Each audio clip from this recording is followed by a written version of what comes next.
welcome back to my channel. This is Pinay Gardener.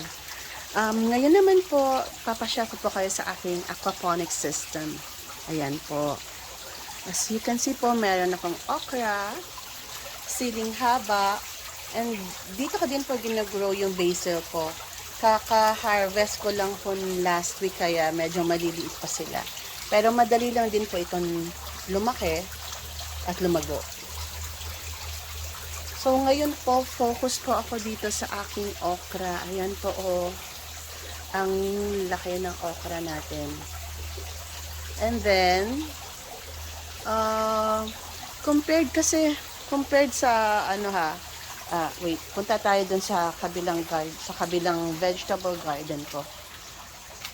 Ayan. Hi, Nike! Baby! Si Nike. Ayan.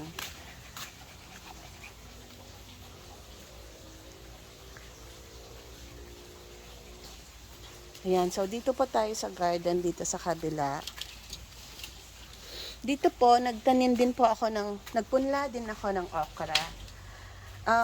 Kasing, yung nakita nyo po before yung okra doon sa aquaponics, ito naman po yung mga, kasing age niya, dito sa lupa.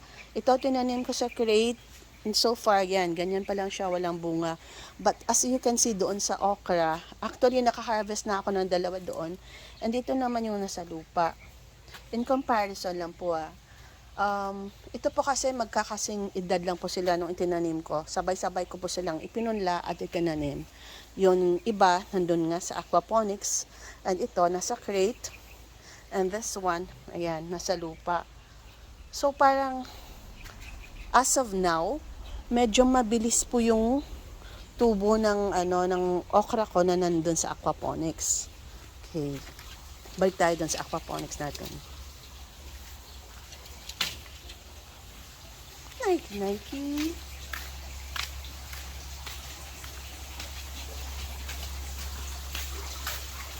Ayan. Saka dito din po kasi meron din ako mga cherry tomatoes. Ayan. Ayan po siya. Katabi ng okra. May pepper din. Katabi din siya ng okra. And so far, yung successful na nag-grow ko dito sa aking aquaponics na talagang nagkakabunga na marami is yung siling haba, itong okra, at yung cherry tomatoes. Ayan. Pero ngayon, namumulaklak pa lang mga cherry tomatoes ko. Ayan.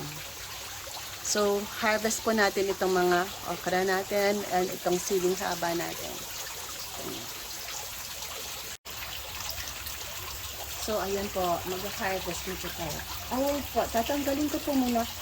Hindi naman po kasi yung ating aquaponics, hindi naman kasi po pest-free. As you can see, ayan, merong aphids, meron, I don't know what this one is, yung parang nagbablock na, pest din ito eh. Let me know if you know kung anong pest yung may gawa niyan. Ayan, itong parang mga nagbablock. Ayan. Okay. So, usually, ginagawa ko, pinakat ko talaga yung may mga peste na leaves. And, tinatapon ko malayo from my garden.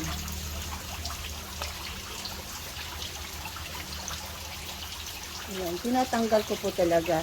Kahit may makita kong konting aphids, ayan, tinatanggal ko. So, kahit dito din sa, ayan kahit sa sili ko, meron din mga black spots, sa basil ko, ayan, aphids. So, talagang hindi po pest-free yung organic gardening. Kaso, hindi po ako kasi kahit po yung mga mixture ko ng organic pesticides, hindi ko din dito. Kasi gawa nga po, meron pa tayong mga tilapia dito sa baba. Ayan. Ayoko po kasi para sila ng pest. So, ayan. Kaya, since manageable naman yung area, what I can do is talagang remove lang po. Pag may nakikita akong pest, talagang remove lang po. So, ayun pa po, marami pa po doon sa kabila. Ayan. Ito, tanggalin din natin to. Saka, meron pa dito, ayun sa far end, medyo marami. Kaya tanggal lang po talaga.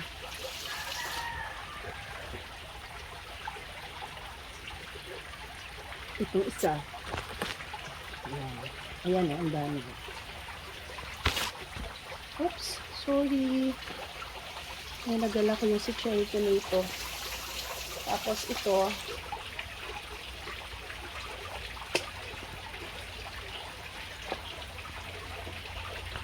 Usually po kasi araw-araw ko itong binibisita. Pero this past few days medyo sumama pakiramdam. Kaya hindi ako nakapag ayos dito. So, ayan. I think natanggal na natin. Okay, let's harvest na po.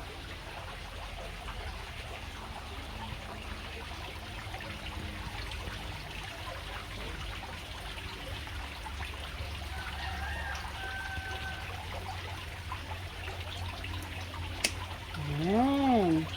Ang lalaki po at ang haba ng okrang na kukuha ko dito sa ating aquaponics system. So, ayan, meron na tayong isa.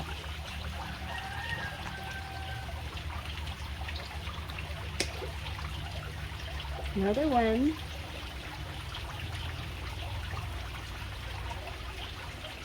And, yan. Once kasi po nag-start na nagkakabunga yung mga okra, talagang sunod-sunod na po yan. So, from this plant, I got 3. Okay. Lagay muna natin. Set aside po muna natin. Kita tayo dito sa kabila.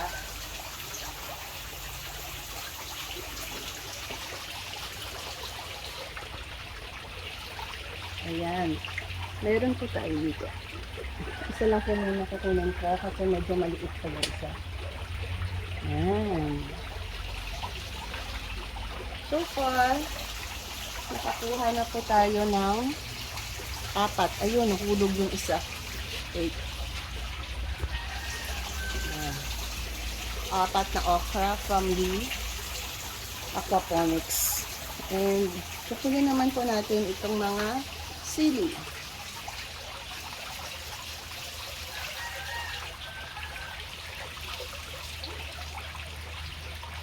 Ayan. Harvest natin to. Nakaka-harvest ko nito palagi dito. Usually po, nag-harvest na kami pag magsisinigang kami. Ayan. So, I've got 3. Wait. And, kahit po sa bunga, ayan po, nagkaka-aphids. So, tinatanggal ko lang. Ayan. So, ito po, pag ganito, usually, parang pag wala na itong mga nakikita ko na parang wala ng flower itong mga to, ayan, ginagawa ko, kinakat ko po talaga siya, pinupuron ko po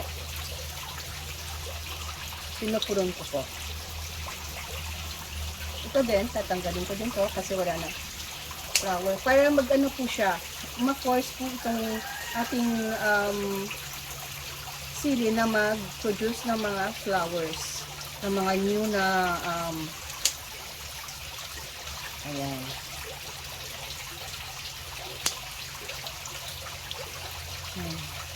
Talagang hard pruning ko talaga ako usually. Ayan, si cherry tomatoes. Pero pag ganito po kasi, parang hindi pa ito nagkakabunga. Hindi pa yan magpo-produce ng fruits. So, itong cherry tomatoes, I'm still trying, talaga na-experiment siya kung paano siya na magkaroon ng bunga na kaagad. So, medyo experimental lang ito. Kasi usually, pag yung cherry tomatoes, kapag talagang mahaba na siya, doon na siya nagkaka-fruits. Pag ganito pa lang, na parang maikli pa lang siya, hindi pa yan magkaka-fruits. Dito din po yan sa kabila, na yan din po ito. Ayan. Ito po kasi nakaka-harvest kami dito ng 3, I think, ng isang araw. And as you can see, ayan po, ang daming pests. So, this one I'll sacrifice na lang talaga muna kasi hindi ko ito nasunod. Tatanggalin ko na lang to. But this one, I think this is manageable. Tatanggalin ko lang yung mga leaves na may pest.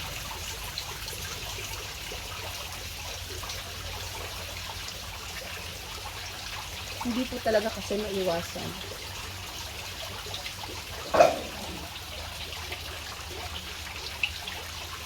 Patience na po talaga sa gardening, saka ayun tender loving care. Saka eksperimento din.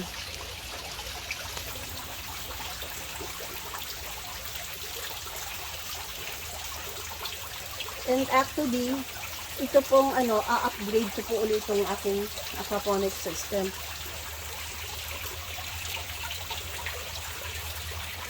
Ayan, I think wala na. Meron dito, but this is manageable. I can just squash them dito sa plants.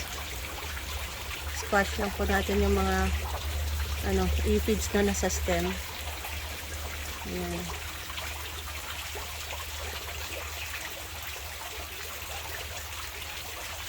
And talagang tanggalin yung mga leaves na merong mga pest na.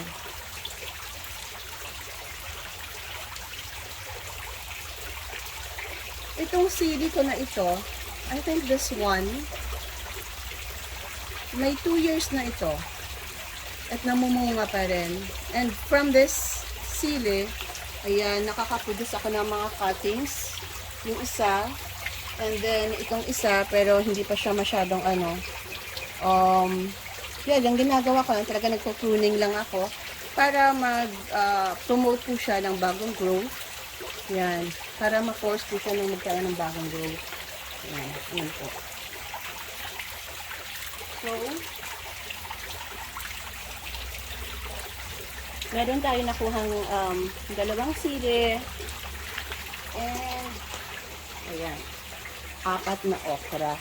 So, may pwede na tayong pang sahog sa ulam mamayang lunch. Ayan.